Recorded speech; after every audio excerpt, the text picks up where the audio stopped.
भारतीय राज्यघटनेवर मानवाधिकाराचं प्रतिबिंब किंवा भारतीय राज्यघटनेतील मानवाधिकार ही चर्चा अधिक महत्त्वाची आहे, कारण अनेक वेळा विविध स्पर्धा परीक्षांमध्ये मानवाधिकारावर प्रश्न विचारलेले आहेत. अनेक वेळा असे प्रश्न विचारलेले आहेत की खालील घटकापैकी कोणता घटक मानवाधिकाराच्या संदर्भात आहे, म्हणजे भारतीय राज्यघटनेतील कोणतं कलम मानवाधिकाराच्या संदर्भात आहे. तर अशा वेळी आपणास त्या कलमाची किंवा त्या घटकांची माहिती असणं हे अधिक महत्त्वाचं आहे. त्याबरोबर अनेक वेळा एखादं वाक्य देऊन ते वाक्य यामध्ये कोणते मानवाधिकाराचे तत्त्व सामावलेले आहेत आणि त्याचा संबंध भारतीय राज्यघटनेशी आहे, असे देखील प्रश्न थोडेसे विश्लेषणात्मक, थोडेसे ऑब्जेक्टिव्ह असे पण प्रश्न अनेक वेळा परीक्षेत विचारलेले आहेत. म्हणून आपल्याला हा भाग परीक्षेच्या दृष्टिकोनातून महत्त्वपूर्ण आहे. आत्तापर्यंत आपण जी चर्चा केली त्या चर्चेपैकी जर ठळक आणि महत्त्वाचं जर काय असेल तर ठळक आणि महत्त्वाचं 1215चा मॅग्ना कार्टा, 1688ची रक्तहीन राज्यक्रांती, अमेरिकन राज्यक्रांती, फ्रेंच राज्यक्रांती आणि मानवाधिकाराचं वैश्विक घोषणापत्र या घटना अतिशय महत्त्वपूर्ण आहेत.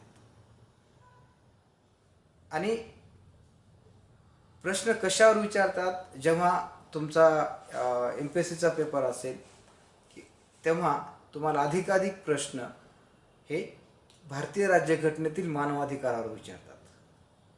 म्हणून भारतीय राज्यघटनेतील मानवाधिकार तुम्हाला नीट पद्धतीनं समजून घेणं गरजेचं आहे. म्हणजे पाठ करत बसू नका, तुम्हाला ते समजून घ्यावं लागेल. जर तुम्ही पाठ करत बसाल तर तिथे नीट पद्धतीनं ते जमणार नाही, कारण घोका आणि ओका आता ही कल्चर संपलेली आहे. तुम्हाला ती संकल्पना समजून घ्यावी लागते आणि समजून घेणं फार सोपं आहे. जे राज्यघटनेचा अभ्यास करणारे लोक आहेत तर त्यांना हा पेपर जर नीट समजून घेतला, हा घटक, तर त्यांची राज्यघटनाही चांगली होते आणि मानवाधिकार पण चांगलं होतं. म्हणून एकच म्हणणं आहे की तुम्ही परीक्षा टार्गेट नका करू, तुम्ही सब्जेक्ट टार्गेट करा. म्हणजे एकदा विषय तुम्हाला नीट समजला, तुम्ही परीक्षा कोणतीही देऊ शकता. म्हणून PSIसाठी हा प्रश्न किंवा राज्यसेवेसाठी हा प्रश्न असं करत बसू नका, तुम्ही नीट विषय समजून घ्या. जर तुम्ही एकदा भारतीय राज्यघटना जर नीट समजून घेतली तर त्या संदर्भात मानवाधिकाराचा कोणताही प्रश्न तुमच्या हातून सुटू शकत नाही. म्हणजे तुम्ही त्याचं उत्तर देऊ शकता, तो तुमच्याकडून वगळला जात नाही. म्हणून आपण हे लक्षात घेतलं पाहिजे की परीक्षेचं प्रारूप विचारात घेत असताना आपल्याला तो विषय देखील पहिल्यांदा समजून घेणं अधिक महत्त्वाचं आहे. म्हणून भारतीय राज्यघटनेतील जे मानवाधिकार आहेत ते आपल्याला समजून घेणं संयुक्तिक ठरेल. आपण जर थोडासा आउट ऑफ वे जाऊन विचार केला तर असंच लक्षात येतं की 10 डिसेंबर 1948ला एका बाजूला जागतिक घोषणापत्र येतं मानवाधिकारासंदर्भात, आणि त्याच दरम्यानच्या काळामध्ये भारतामध्ये भारतीय राज्यघटनेची निर्मिती प्रक्रिया चालू आहे. म्हणजे तुमच्या 46 कॅबिनेटपासून ते 49 राज्यघटना अंमलात येईपर्यंत, आणि विशेषतः ज्या राज्यघटनेचं प्रामुख्याने कार्य झालं ते तुमच्या फेब्रुवारीपासून, ज्या ड्राफ्टिंग कमिटीने आपला अहवाल, डॉक्टर आंबेडकरांच्या समितीने आपला अहवाल जेव्हा संविधान सभेकडे दिला 21 फेब्रुवारी 1948 पासून ते संविधान लागू होईपर्यंत 49 पर्यंत, हा टप्पा महत्त्वपूर्ण आहे. कारण या टप्प्यामध्ये अनेक चर्चा झाल्या आणि त्या चर्चा त्या कलमासंदर्भात अशा व्यापक चर्चा झाल्या, त्यापैकी मानवाधिकार देखील आपल्याला विचारात घ्यावं लागतं. कारण दरम्यानच्याच काळामध्ये भारतीय राज्यघटना चालू होती, जगभरात अनेक बदल झाले, जगभर अनेक देश, विकसनशील राष्ट्रातली जवळपास 60 देश ही नव्याने स्वतंत्र झाली. त्या देशांनी अनेक देशांनी राज्यघटना लिखित स्वरूपाची स्वीकारली आणि त्या लिखित राज्यघटनांमध्ये मानवाधिकाराचं तत्त्व अंतर्भूत केलं. मूलभूत अधिकाराच्या नावाखाली किंवा अनेक कलमांच्या नावाखाली. हे आताच का आलं? कारण त्याचा जो बेस होता तो बेस तुमचं मानवाधिकाराचं घोषणापत्र होतं. म्हणून प्रत्येक घटना ह्या एकमेकावर डिपेंड असतात. त्या समजून घेणं आपल्याला अधिक संयुक्तिक ठरेल. म्हणून भारतीय राज्यघटनेतली जेव्हा आपण चर्चा करतो तर दरम्यानच्या काळामध्ये भारतीय राज्यघटना चालू असताना तो प्रभाव भारतीय राज्यघटनेवर पडला आणि मग त्या माध्यमातून राज्यघटनेतली जी मूलभूत अधिकाराची सूत्र असतील किंवा मानवाधिकाराचे तत्व असतील ते तत्व आपल्याला इथे पाहायला मिळतात. आणि जर आपण असा विचार केला की नेमकं ठळकपणे कुठं दिसतात, तसं तर पूर्ण भारतीय राज्यघटनाच मानवाधिकाराचा लिखित दस्तऐवज आहे असं तर म्हणे. म्हणजे संपूर्ण राज्यघटना मानवाधिकाराची लिखित हमी आपल्याला देते. यामध्ये ज्या ठळक ज्या बाबी आहेत त्या ठळक बाबी आपण जर विचारात घेतल्या तर पहिला आहे उद्देश प्रस्ताव किंवा प्रस्ताविका.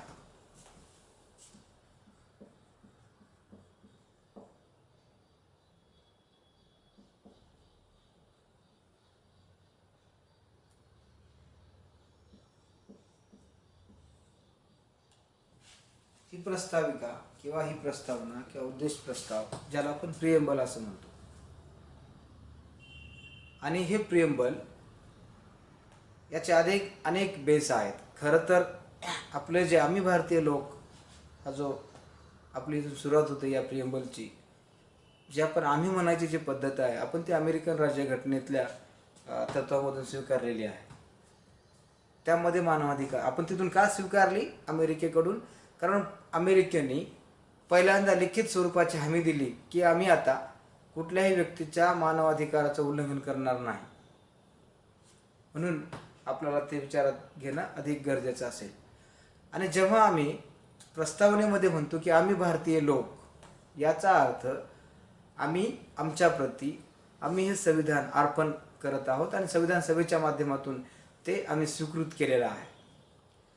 जेव्हा हा प्रस्ताव 13 डिसेंबर 1946 मध्ये पंडित नेहरू यांनी 8 उद्देश प्रस्ताव घेऊन तो संविधान सभेमध्ये मांडला होता, जो 22 जानेवारी 1947 मध्ये त्याचा स्वीकार करण्यात आला किंवा ते पारित करण्यात आलं. या दरम्यान अनेक विचारवंतांच्या, अभ्यासकांच्या, संविधान सभेतल्या सदस्यांच्या त्याच्यावर चर्चा झाल्या आणि ह्या चर्चाअंती आपण हा उद्देश प्रस्ताव स्वीकारलेला आहे.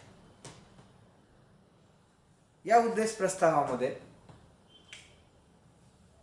जी पहिली ओळ आहे, समाजवादी, लोकशाही, समाजवादी,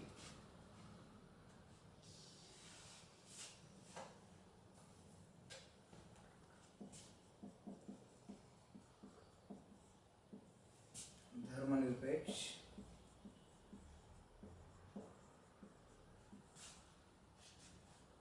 लोकशाही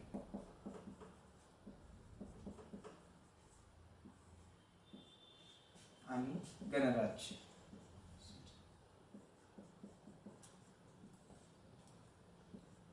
धर्मनिरपेक्ष हा शब्द 76 मध्ये तो ऍड केलेला आहे. समाजवादी याचा अर्थ समाजातील प्रत्येक व्यक्तीला सन्मानाने जगण्याची संधी प्राप्त करून देणं असा होतो. हा समाजवाद नेहरूंच्या लोकशाही समाजवादाशी मिळता जुळता आहे, ज्याचा केंद्रीय आधार म्हणजे मुख्य आधार हा अधिकतम लोकांचा अधिकतम सुख या तत्वावर तो आधारलेला आहे. म्हणजे या विचारधारेमध्ये प्रत्येक नागरिकांच्या सुखाची, त्याच्या अपेक्षाची, त्याच्या इच्छेचा त्याचा इथे विचार होताना आपल्याला दिसतो की ना भूक ना भय अशा प्रकारची समाज व्यवस्था निर्माण करणं हे या समाजवादाचा उद्देश होता आणि या समाजवादी तत्वामध्येच खऱ्या अर्थाने मानवाधिकार आपल्याला दडलेला पाहायला मिळतो. धर्मनिरपेक्ष कोणत्याही व्यक्तीला भारतातल्या कोणताही धर्म स्वीकारणे, त्याचा प्रचार प्रसार करणे, त्याचं व्यवस्थापन करणे हा अधिकार इथे पाहायला मिळतो. लोकशाही आणि गणराज्य हे दोन शब्द आपण जोडलेले आहेत.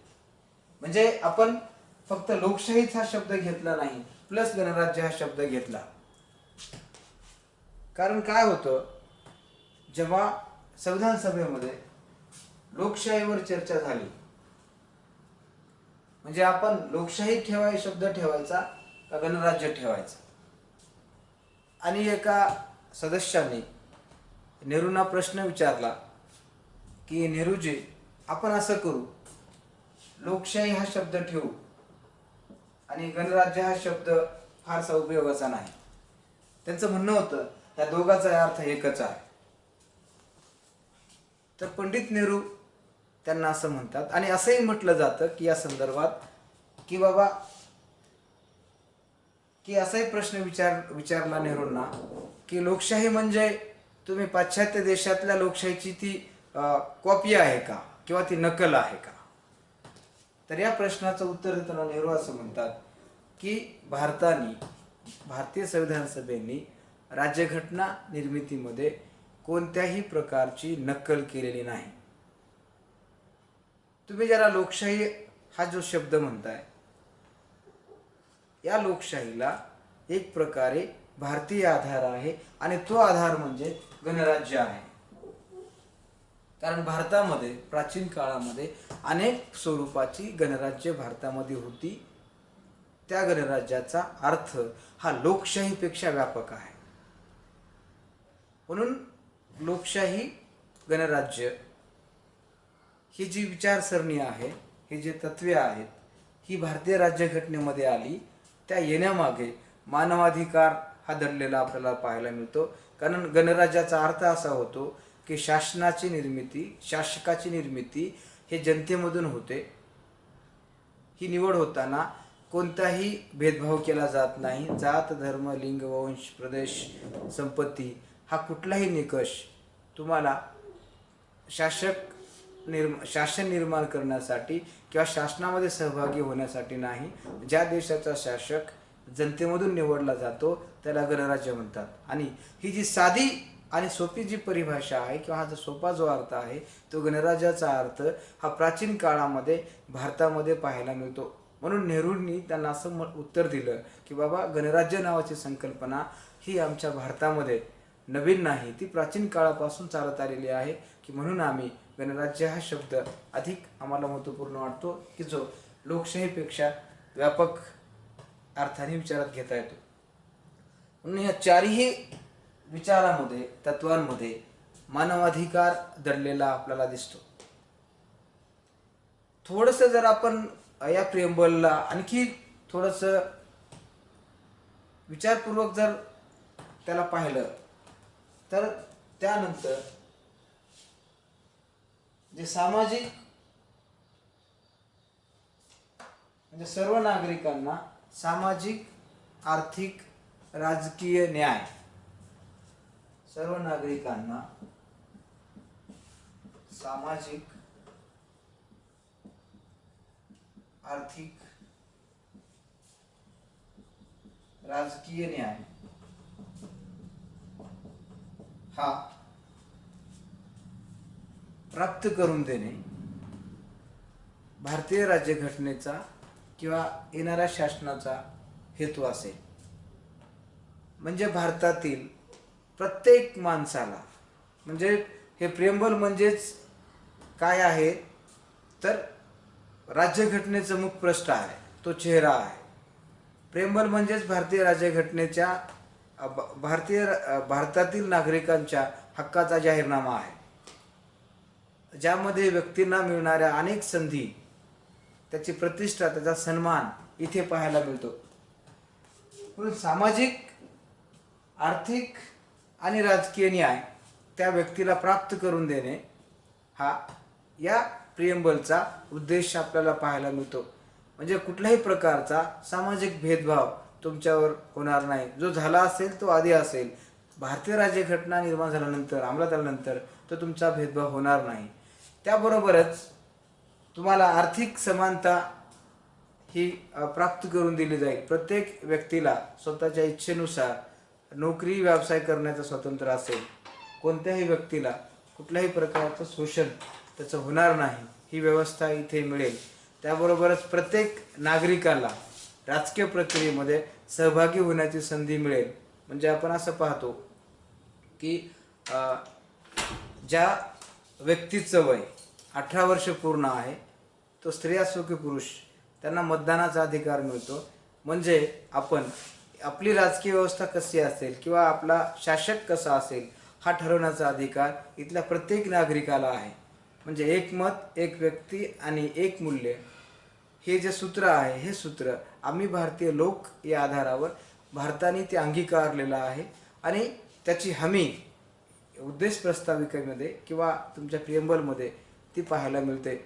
आणि म्हणून सामाजिक आर्थिक न्याय ही जी बाब आहे, हा न्याय भारतीय राज्यघटनेमध्ये त्याच्या उद्देश प्रस्तावामध्ये आपल्याला पाहायला मिळतो. याशिवाय उपासनेचं स्वातंत्र्य देखील पाहायला मिळते.